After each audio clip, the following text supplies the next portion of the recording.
there of Pestamento.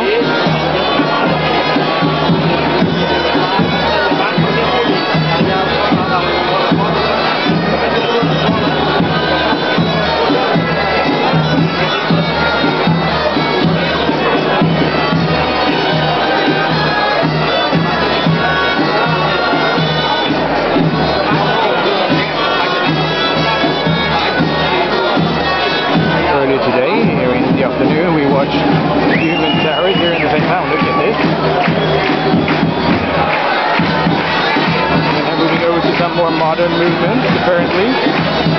Well, that can be done with these giants because although they are the tallest giants we've seen here tonight, they are relatively small.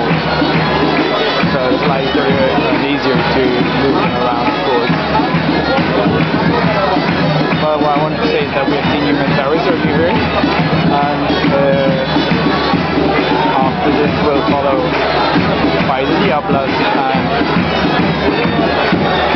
the so-called Carretillada, which that was famous for. A bit of hell on earth, as they say.